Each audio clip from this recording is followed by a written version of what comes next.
earlier the approach, I think when you graduate, the approach is to be slightly stiffer in the sense that, okay, I'm qualified, I know my job, and this is how it's going to be done. Especially if you're from Surat. Yes, true. You are honest enough to confess that. A lot of set people will not confess to it, but we know that's the reality. Yes. We got video cassettes given by our clients, video cassettes in the 90s. Oh, okay. કે આ મેં serial tap કર્યું છે ને તેમાં મને staircase ગમે છે, આ ગમે છે ને આ ગમે છે. એટલે તમે જોઈ લો. Okay. Actually, I was not aware of this kind of. Me and my friend used to study all the history needed for that place, and then in the bus while traveling, I used to vomit it out to the students that okay, this is the place you're going to.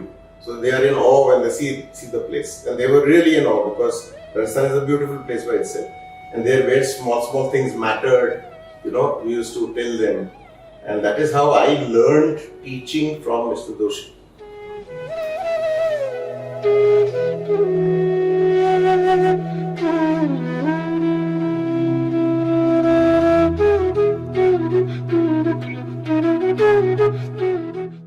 Hello, I'm Ruby Jagrut. Welcome to Samvad at Jaquar. Abir Pothi brings you enriching conversation around art and architecture. In this series, today we are going to talk to very senior prominent practice from Surat, Saroj Wadia and Azmi Wadia.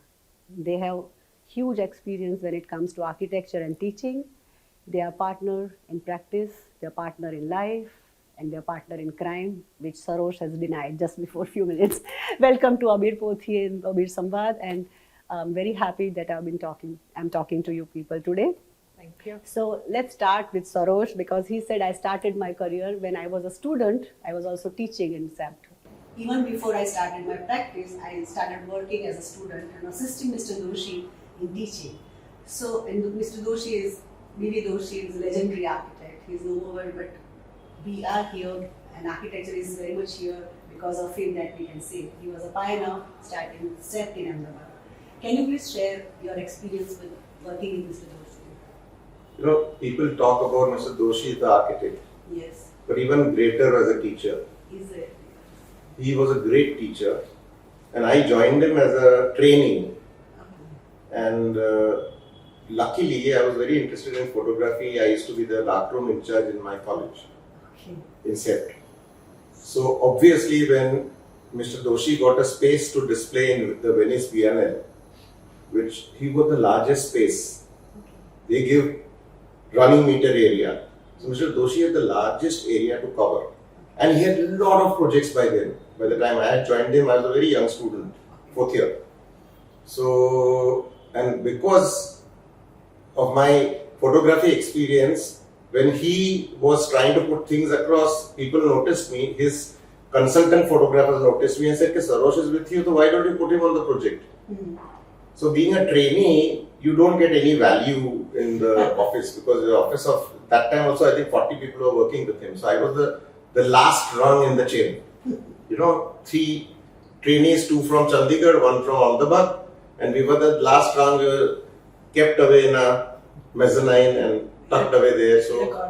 So I just suddenly got a call from the reception saying, hey, come down, Mr. Doshi wants to talk to you. So I went down and I asked him that, what is it? So he said, will you like to work on this exhibition? Because somebody from the office has to coordinate it, and you have to put it together in, say, 15 days. So I said, what is the exhibition? So he told me, and I said, sir, you really expect us to do this work in 15 days? Because that time all the printing and shooting, everything was manual. You had to process, and that took time, And my professor in photography was his consultant, and another Dinesh Mehta was also his consultant. And we had to put up the same exhibition was being put up by SEPT also, in the same format. So we were helping there also. All 3 were involved there also. So that time I came to know Doshi very personally. So, how human he was. So I used to work late in the night. Sometimes I used to go back at 12:30. And Doshi used to visit us around 9:30 or so, So he would ask us, you had your dinner? So I said, sir, what dinner? I have to still go back to I'll have it later when I go back. So he said, where do you have dinner? So I said, my my mess keeps a covered thali, so I go and eat there. So he said, what time does the mess close? I said, 9:30. So he said, meaning you have cold food at 12 o'clock in the night? I said, yes, every day I do that. So he said, no, today you will order. And why do you go back? You sleep here. We have got a guest house on top. And actually you are all going to work there because there is the largest space which is blank in the office. So you sleep there only. And you order whatever you want and my staff will get it for you. So, I was surprised because I was a trainee, last rung of the office. And I used to work 24 hours because of that only thing which he did made me work. So he also knew where human to human touch was needed. And he was a great teacher. I taught with him. And exchange students from Pennsylvania, there were 2-3 exchange trips. And we used to go to Rajasthan so that we could measure some Havelis there or measure the site there, and then they would do the studio there. So I used to assist Doshi in that, to go to Rajasthan. Me and my friend used to study all the history needed for that place, and then in the bus while traveling, we used to vomit it out to the students that, okay, this is the place you're going to. So they are in awe when they see the place. And they were really in awe because Rajasthan is a beautiful place by itself. And there where small things mattered, we used to tell them. And that is how I learned teaching from Mr. Doshi. And then a very funny incident happened. Then all that was put aside. I finished my thesis, and actually we had gone for her, to pick up her degree certificate or something like that. And she had to give a no due certificate to the college office. So we were climbing the ramp, and I hear somebody shout, Saroj. So I turned around to Mr. Doshi. So I walked up to him and I asked him, suit you, sir. He said, tomorrow you come and have breakfast at my place. I said, sir, but we are leaving today evening. We just come to pick up some things, and she had to give her no due certificate, so we had just come. No, you stay back. Cancel your tickets and stay back. Very good, important things to discuss tomorrow. So I said, I was surprised. So I said, okay, sir, but tell us something. He said, nothing doing, you come have breakfast, then aram se we'll sit and talk. So you were actually quite concerned because a person like that doesn't say he needs to talk to you, Young fellow. Yeah, and so we were worried, Anyway, we went for breakfast to his house the next morning, and after we sat down, he's got this, round table and things like that. So we sat, and he says, I've got a complaint against both of you. Oh. So he said, Surat, sir, what is the problem? So he says, I'm getting complaints from senior architects in Surat that they want to start a school of architecture, and you two are not cooperating. Oh. So we said, sir, there's, that kind of atmosphere that you need. The kind of teaching staff that you require, the dedication that you need, because both of us being from SEPT, we've seen how dedicated our teachers have been. And Surat, 30 years ago, was a very, very commercial city. It is still very commercial, but now you can see that there's a lot of good design. But 30 years ago, it was weird. I mean, there was all kinds of things which were going on, which you didn't really call architecture. So we said, sir, nothing, that dedication, the environment is not there.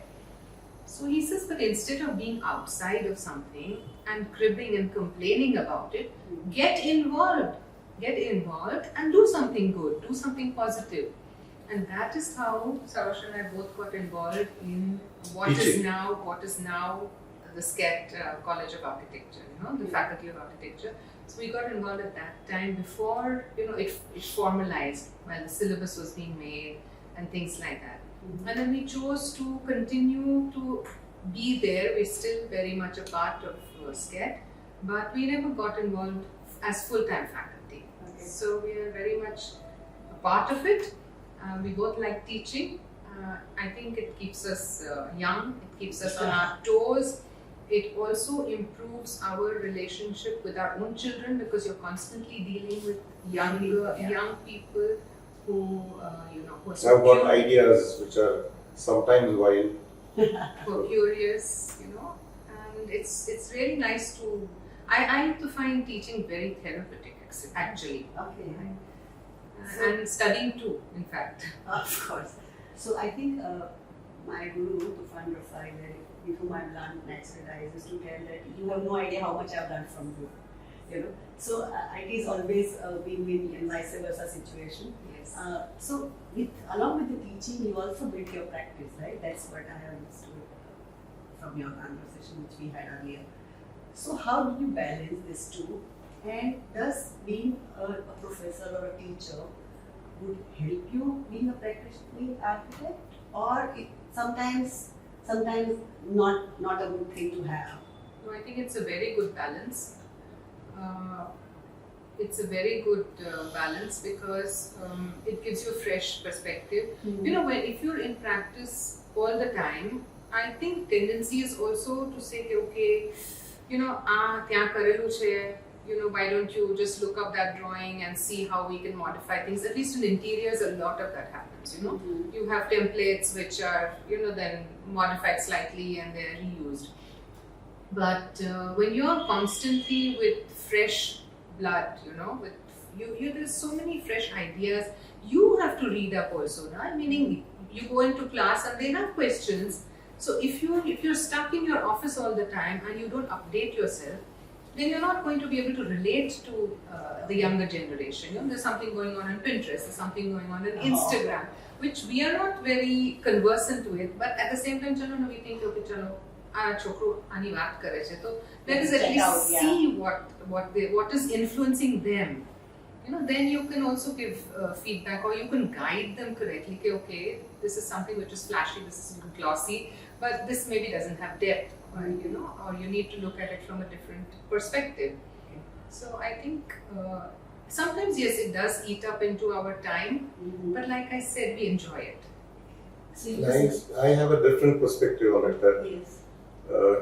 it teaches me all the time where our practice is going. Okay. Because most time they want to study our buildings. Oh, yes. So then what you practice, you preach. Yes.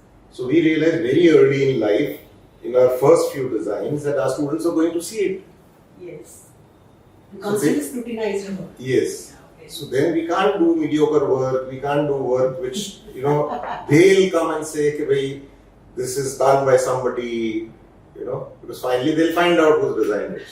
So we always have that kind of a take on it also, that our students are going to see it sometimes. So you rightly mentioned that Pinterest and Instagram and the social media chaos, which is very much reality of this time and age. And there are clients who would come up with the photographs. You know, that's a change I've been noticing and listening. A lot of architects talk about it. So how do you deal with it? Because earlier times architects used to, you know, educate and keep, you know, they used to make aware their clients that this is good for you, this is in your interest, this is in the interest of design.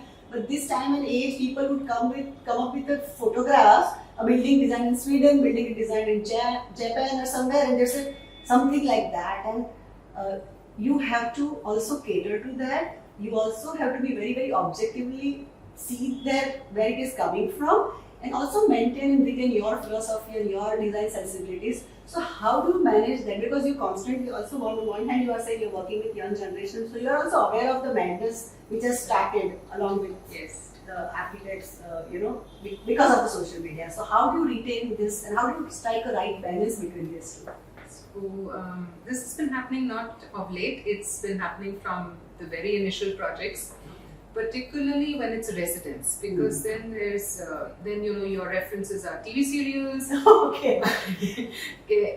Serial ma wardrobe out dekha to tu, you know, so then you have to like. So now we've got video cassettes given by our clients. Video cassettes in the 90s. Oh, okay. કે આ મેં serial tap કર્યું છે ને તેમાં મને staircase ગમે છે, આ ગમે છે ને આ ગમે છે. એટલે તમે જોઈ લો. Okay. Actually, I was not aware of this kind of So it's been happening since then. Okay. I'm very sure that in the older generation architects also this was happening. You know. I'm not aware of this video cassette thing, but I'm No. surely aware of this new age scenario where Pinterest, Yes, Instagram, it's very easy. and the website and the YouTube are very much part of it. And you were saying that that was happening earlier as That well. was happening, yes, absolutely. So it's just that the media has changed, Mhm. but the references that they bring, clients, they do tend to bring references. Okay. Now, on the contrary, clients are more aware, so they understand that a context is also important. Okay. So, they would not expect you, like you said, something from Sweden. They would understand, okay, Surat na climate, that this is not appropriate. Okay. So they are a little more educated now in that sense, but also they have more exposure, so they will question you more Okay. about what you're doing, what your theme is, what your concept is. But you were talking about how do we strike a balance, Yes. and I think that's very important.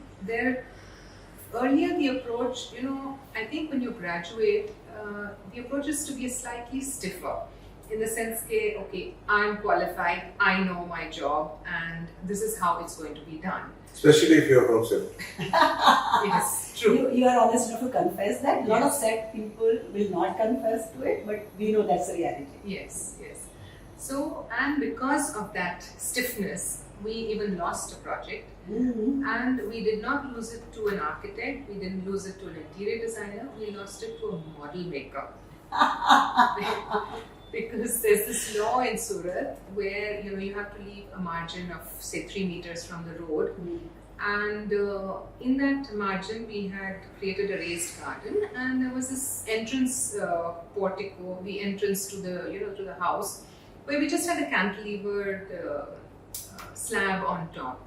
So when the drawings and all were given to the client's model maker, कि हमने जो चाहिए कि वो देखा से. This was the time before you had 3Ds, before Yes, of course. computers. Models, handmade Yes, models. handmade models. So he said, okay, fine, give it to him. So what he did was he put these huge 1 meter diameter columns in that space, which was totally disproportionate and very, very ornamental, which didn't go with the bungalow at all. And arches on the windows. So we said, okay, this doesn't go, it doesn't work this way. And then we got into a discussion, an argument, and things like that. And they said, "Saro to pachi tamne nahi faave to rewa deo." So we said, okay, we're not going to do So something. the model maker took liberty to change your design? Yeah, and the window openings and all, one triangular window, one circular window, and all kinds of windows were there in the model. Oh, And the okay. client liked it. Okay, I like it. So we said, okay, we won't We be can't We can't get do a that, So you rightly said that. So then coming back to it, this is how we learned. So now we are smarter, more flexible. and not that we would still allow something like this, but we've learned to bargain a little bit. So you say, okay, chalo, tumne aa game che, so we'll go with a little bit of this, but now in exchange, we feel this will also look better. So we find now, as you mature, you gain experience, you find that it's easier, you can negotiate a little bit. And if they find that you're open to their suggestions, they will also be more open to your suggestions. So now you know which fight to pick. Yes, that's right. Okay, so especially in architects, my brother and my family is into construction business, and my husband is an architect, so I have seen the field very closely, and I realized one thing, or what I understand is architects believe that it is their creation. Of course, it's their creation, but there is a use to it, and there is, let me be polite. They want to leave the mark on the building that this is my building, my design. It is always said that architects fell in love with their design, and they are very possessive of it, and there is a style to it. There is a mark where we see the building and so it is by us. Do you think you have something like that? You want to leave behind a mark or a style by you are recognized, or you keep the project in center and cater to what it demands and what it has to, there's a purpose to it, and the purpose it has to serve. So what is your take on the style portion of architecture? I would not say that there's a particular style, and I probably wouldn't want to be recalled for any specific way of projecting my buildings. But I think I would like to be known for somebody who is able to deliver something that is appropriate to the client's requirements, appropriate to the particular context, to that specific climate, and that a person or a user, the owner, whoever is using the building, occupying it, or the space around it, feels comfortable. So certainly we would like to see that the building is proportionate and we leave a mark in terms of the building gelling with the surroundings, Okay. and it is harmonious to look at. So we don't want to create something which is, Out there. utopian or some icon or something like that. We are not Taj Mahal creators. Touch my creators. Okay, so whenever I've been interacting with a lot of architects in the Samvad series, and everybody has a particular philosophy, or I would say a starting point when it comes to process of design, and especially when it is couple who studied together, grown together, practiced together for so many years. I don't want to ask what is your process, but how do you start with it? Which is in a smart way asking how you do it, and also who is better in what. So there is space planning, there is service planning, there is aesthetic, there are soft furnishing, there is a lot of things, a lot of areas to be to address. So who is better, and what kind of fights you would have otherwise? Oh, we have lots of fights. Usually the space planning and all is handled to a greater extent by me. Of course, Saroj has a lot to put in at that I'm happy point. to hear that the space planning is done by a lady of the house, a lady of the company. Yes. And then a lot of the technicalities, the services, that Saroj is very, very good at. And so very technically sound. So then I don't really dabble too much into that because, of course, if I feel that it's maybe getting in the way, sometimes It does get into the way, most times. So that is where we have a disagreement, severe one. Sometimes the staff doesn't know which way to take. So they wait for 2 days and then slowly they ask us, now, are we supposed to go ahead with the project or? With the project. Okay. So they know that, eventually what happens is that if we don't come to an agreement, I will say in the office, okay, do what Sir is saying, and Sir will say, do what ma'am is saying, So then they know, okay, they're stuck, like they can't do anything. And then after 2-3 days, they'll again, come up, okay, abhi, su karwano, this issue. But we had a very, very brilliant assistant architect who used to work on both the features. Okay. What she liked and what I liked, and she knew us very well. Okay. And she would have 2 alternatives ready next day. Okay, now just agree on one of them. Okay. So yeah, thank God you have somebody like So that. Saroj is very, very particular about the building Functional. lasting for a long time. Even if the client says, I want to go with something else or whatever, if he feels it's not right for the building, he will just not budge. And I feel sometimes, if they want it, just give it to them. Yeah. It's okay, let's move on. So those are the tussles that we tend to have.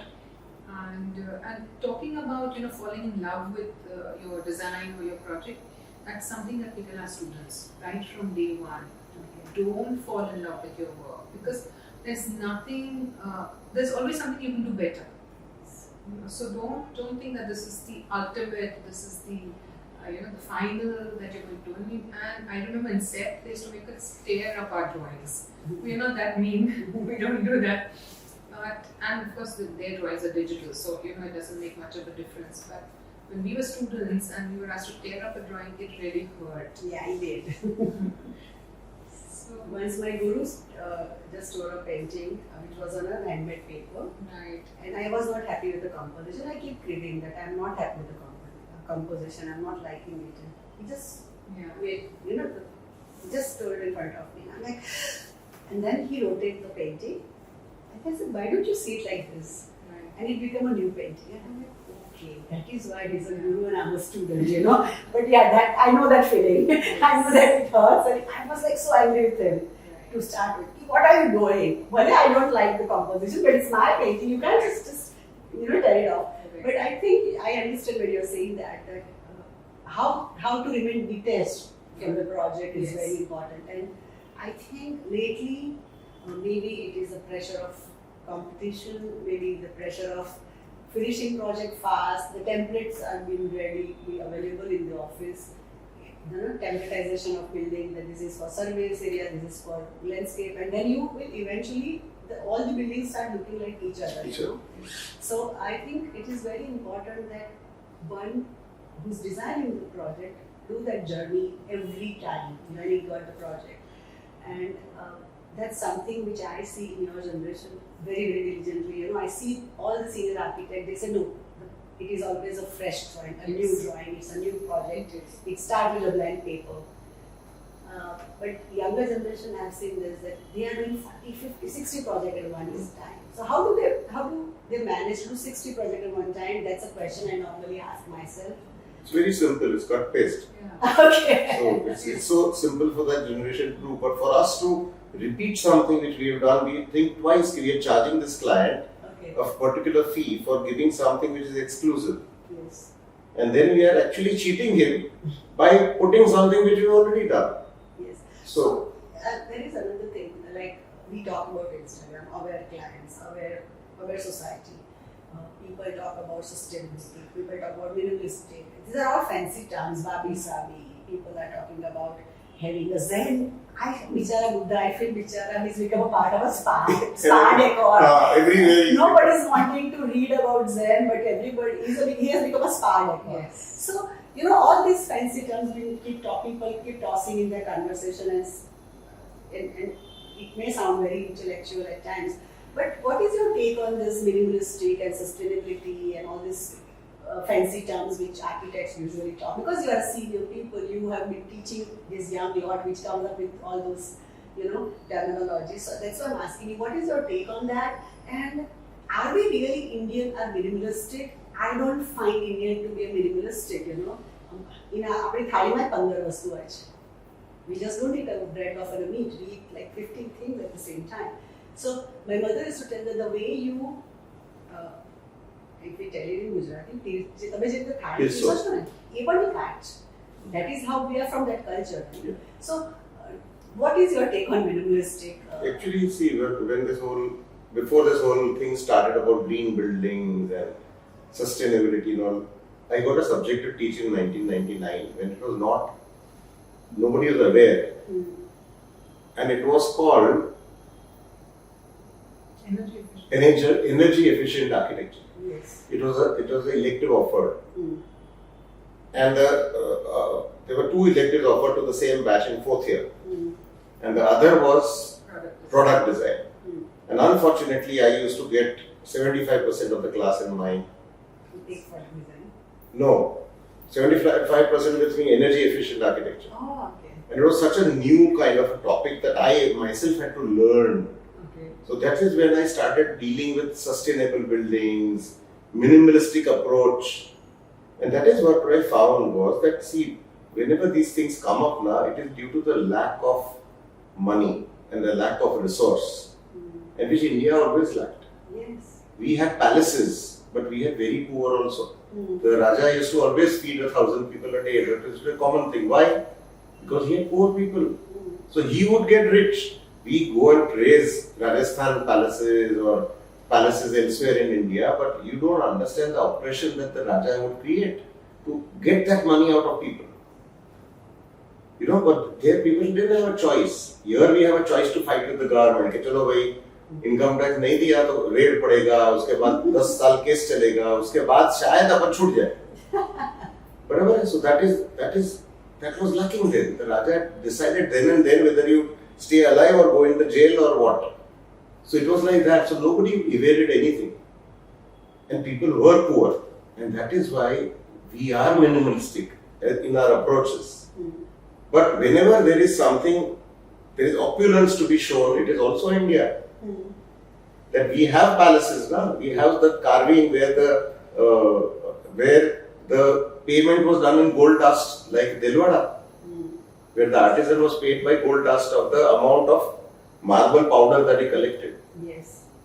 So those are the stories which are real. So that is why I say that these are all phases of design. minimalistic, you can be minimalistic. But sometimes I find minimalistic is what? That you don't have the resources to make something. And then you say, अभी minimalistic करना है अपने को. क्यों? कि मेरे पास मिस्त्री नहीं है, मेरे पास artisan नहीं है, मैं क्या करूँगा? I'll make it minimalistic. So earlier those houses in the village, the thatch roof and the sleep-on wala ghar and all that mud houses, they were minimalistic because they had lack of resources. That's what you're saying. They were the resources themselves. Yeah, of course. So they were very rich in design. Our minimalistic lacks design. Oh. That is the main thing. Okay. So that ornamentation was a part of life, which you could yourself do. Yes. A thatch house, the person living in it could repair it. Tell me one bungalow owner who can repair his own bungalow. No. So what are you calling a minimalistic? Minimalistic meaning that it is easy to make, and it is, but just as you make minimalistic, you spend the maximum amount. Yeah. So is it minimalistic? It is just stylistic. That's what I would say. Yeah, these are, I think, just terms which are being used because they're used maybe in the West. And unfortunately, we do tend to ape the West a lot. And not just in architecture, in almost everything. So it's not so much about, so it's more about really aping them. And I feel that, if you need to have something where you're not, it depends really on what the particular design is. What are the requirements? Yeah, so if somewhere you need a little bit more of ornamentation, then do go for that. And if you need to have things clean and clear and all, then that's also fine. But it depends really. I mean, every client is different. Somebody wants a lot of warmth, a lot of neutral colors, a lot of soft furnishing. That's how they feel comfortable. And there's somebody who says, I just want, we had a client very recently. He says, I don't want a single paper to be seen on the table. And I don't want too many drawers because he says, you don't know what's inside those drawers. So that was his approach. So I think, if it's appropriate for that specific design, then go with whatever style, But don't do it because you need to ape a particular style. Or you want to show somewhere you are minimalistic. Or you are not doing ornamentation. Because everything has its place. Yes. So similarly, all these things which are Indian also have their place. Yes. You have to just place them rightly. Yes. So, that's where I'm coming to now because as an architect, you first have the brief of a client that this is the user, this is the end user of the product or a project, and accordingly you will design. That is what the role of architect is. So, I've heard one architect saying that would you go to a heart surgeon and instruct him how to do a heart surgery? I said no, but you would instruct architect every 2 days that how to design their house. So, in India, being professional, especially being architect, is difficult for a man. I got this from a man. And they said architects keep getting this nudge from a client who is 10th pass, but he's paying, so we keep listening to him. And then for you, Azmi, being a woman, architect, of course, in your time and age, I think before 30 years, when you become an architect, must be very few women who would opt for such profession. So how was your journey as a woman architect at that time and age, and then married to an architect and working with equal partner in that time and age, and maybe till today? What is your experience of being a woman architect? See, that time was really very different. I remember when I came to Surat, there were about five, you can count on your fingertips, 5 female architects in the city. And I think everybody was trying somehow to blend in because there was the typical, look that an architect had, he wore chappals, he had a jhola, that very specific character. And I know of a few female architects also who kind of molded themselves into that. Okay. So just because you needed really to fit in. For a validation, yeah. Yeah. And, but I don't know, somehow I didn't get into that because I wasn't like that in college either. But when you talk about working at site and things like that, I have been lucky in a sense that a lot of the karigars, a lot of contractors that we have been working with and are still working with are generations old. So Saroj's family has been in the construction business for 5 generations. Okay. Right? PV Wadia and Sons, which is the sister, which is the mother concern really, was established in 1887. 1887. Yeah. So the mysteries, the carpenters, the tile laying people, all of these have been working with this family for, this is the 3rd or 4th generation which is working with them. So they respected that I was also qualified and had come into the family.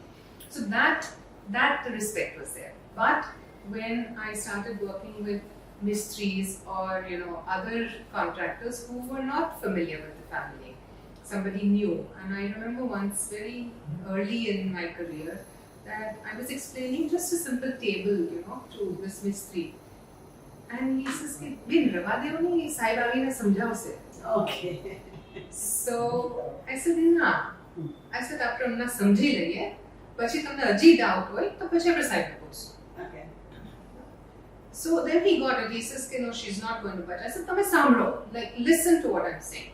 Okay. And then I would make sure that he's not, but I'm not ever very harsh or nasty.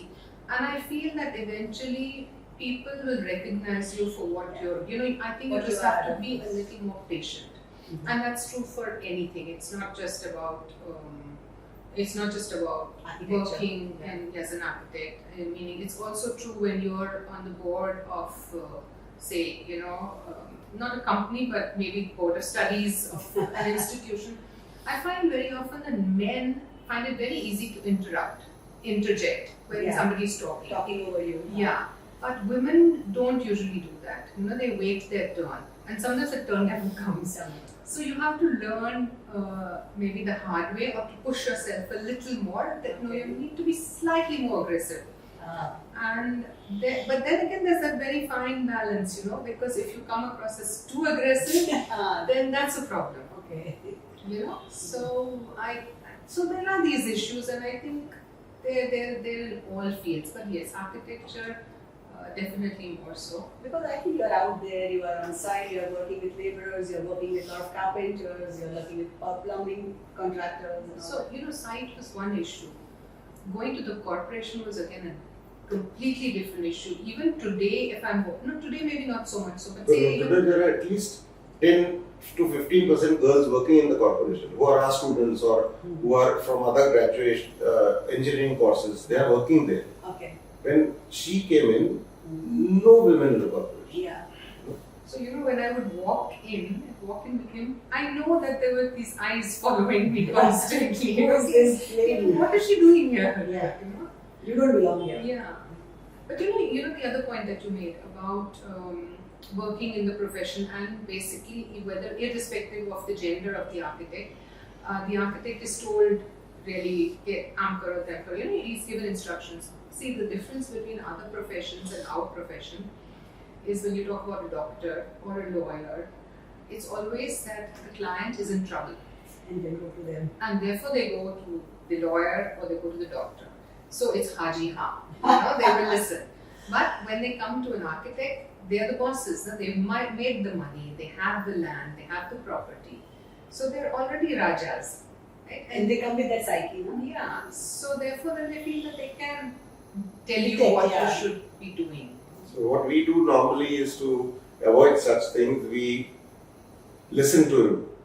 Listening is a very, very big part of architecture. This also I learned from Mr. Doshi. Okay. You have to listen. So we listen to him, and then next time we meet him, we give him a long list. You told us these things, but we think additionally you'll need all these things. Then he realizes that we are also working on with him, and we are thinking on the same line. And you are also talking about the benefit of his So then that exchange becomes very easy. So that when we tell him something, he says, I'll think over it. And next day 100% he'll ring up and say, we'll go ahead with that. So, that is what I feel architects need to have this empathy towards his clients, especially when in time of Instagram, when he's coming to you with 40 images in their phone.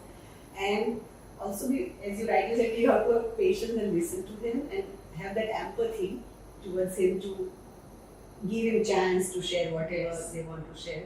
So whenever you're designing the house, it is a, see, whoever is making house is a very special thing for them. It's like, it's very subjective, very private, Yes. and they come to you with a lot of aspiration. So whenever you're designing a house, so other day I was talking, Manish was talking to me, that suddenly the kitchen has become the central part of every game of Right. game, So it is no more a neglected space. The dress area is no more a neglected space. So whenever you are designing the house, what is your take? How you approach? How you see that blank piece of paper, and taking a shape and becoming a home for somebody, and how you two together do that magically, actually, all the time. I think it begins with understanding the site, first of all, understanding the client's aspirations also. Climate also plays a very important role in all our designs. Okay. So we make a climate conscious decision to do everything where each room should be, how the wind flow will be there. And we understand that the clients coming to us can afford AC. Yes. But we also make him realize, like we have a big veranda to the office, where our staff has lunch. We hardly use it in the house except for occasions. The staff uses it every day, and every day they enjoy over there. So we take out and sometimes have a meeting, and then we say, okay, supposing there is a place like this in the house, would you like to sit there? But it will be non-AC. Because that is a major problem which we had when we tried to show him energy conscious methods and all, that नहीं अभी तो मेरे को AC का bill देने में कोई दिक्कत नहीं है, आप क्यों ये सब कर रहे हो? They will ask us only point blank when you tell him how much they are going to save and all that ना, that used to be the reaction कि मेरे को कोई दिक्कत नहीं है, मैं कितना भी बिल होगा भर दूंगा. So what do you reply to such a client? So you used to make him aware that this is also a good place to sit, where you sit amongst trees and plants and then you enjoy the whole place. So in the process, you are also upgrading the lifestyle, also making them aware and conscious about the environment issues, and also giving him a different experience to live with, But It's we've an had- open space and enclosed spaces and all We've that. had clients where we had to actually go and give a demo of a bathroom, how to use the fittings. You won't believe that, but this is we passed through that stage in 90s with Jaquar fittings only. We had to actually tell him that this is the lever that you use for this is the lever for this, what a health faucet is meant for, because we're the first one to use the health faucet also. And a hand shower is to be used for what, and you don't have to wash your feet in the wash basin. So we have got all kinds of clients. We've got Hindus, we've got Muslims, we've got Christians. And Parsis. And Parsis, yeah. Very demanding. Parsis are the most demanding. Difficult people to work with. Very difficult. Doctors and Parsis both are very difficult. Okay. So you being a Parsi architect, still would be very difficult for you to deal with Parsi clients? Yeah, because their expectations are so much more. Okay, I was on that side. And I think both film particular, we are also a little particular, so that kind of tends to be there. Since you are also chaired very important position in field of architecture, institution of architects and stuff like that, in so many years you have witnessed the change. You see now more women are there. They are more confident. They are out there. They are taking care of things, irrespective of their husbands are doing practice or not. They are single women who are doing the practices. You have witnessed all this change.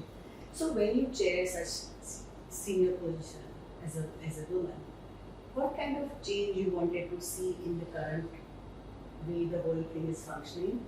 Or maybe none, maybe you wanted to see change, maybe you said everything is happening fine. Or there is something if you would like to change the way these organizations are working. First question. And the second question would be, in architects and doctors, all the professionals who are the classmates eventually become the competitor.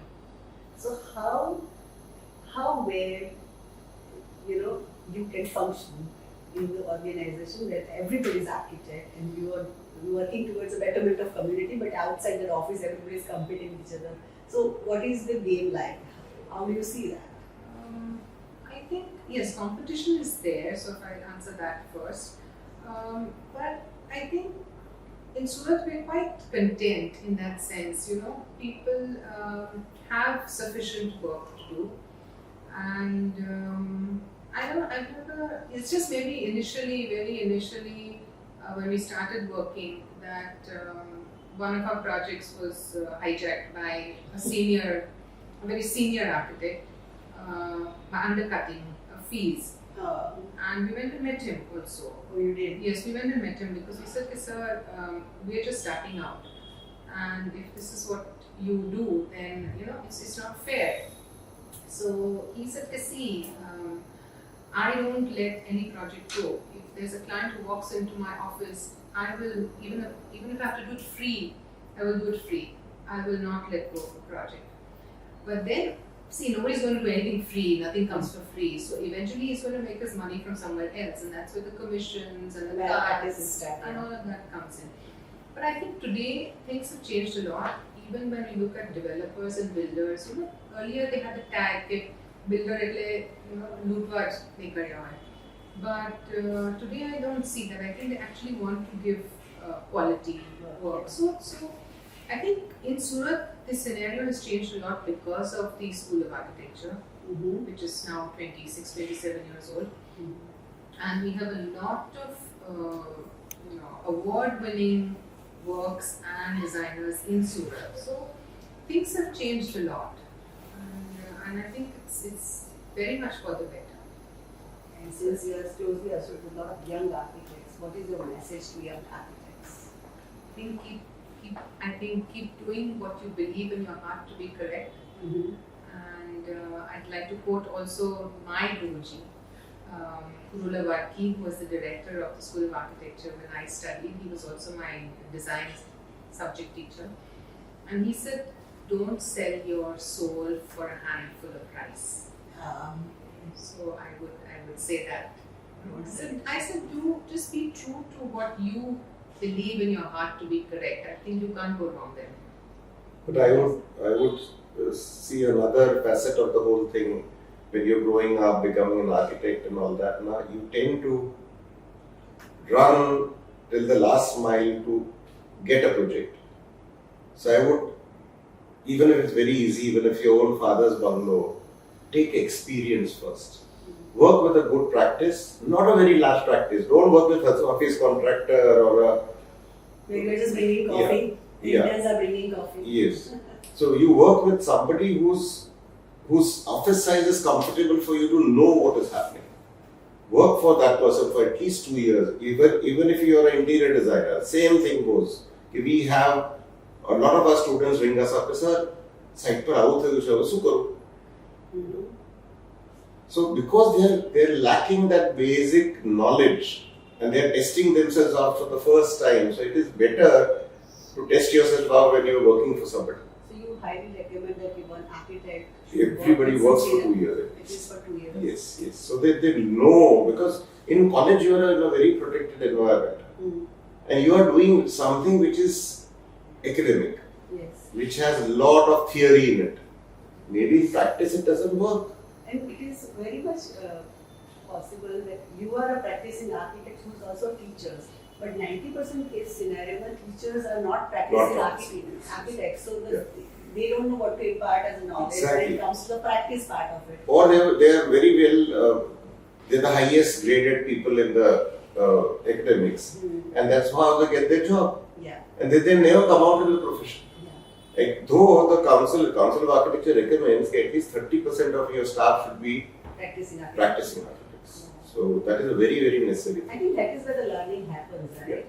And it is always the site scenario keep changing. It is never the same. I think that is why when you say that I recommend 2 years of working with senior architects, it does help for a young architect to understand the keep changing scenario at different site, at different level. And on that note, I want to say thank you so much. You've been amazing. And it was very, very fun, enriching, enlightening conversation. And knowing your journey besides this interview was also very, very delightful. So thank you so much for joining us today at Amir Sambad. And I think we'll keep doing this more often. We'll keep coming to Surat and talk to you again, and maybe some other subjects some other time. Certainly. But people will remain the same. So thank you so much. Pleasure. Thank you. Our pleasure. Thank you so much.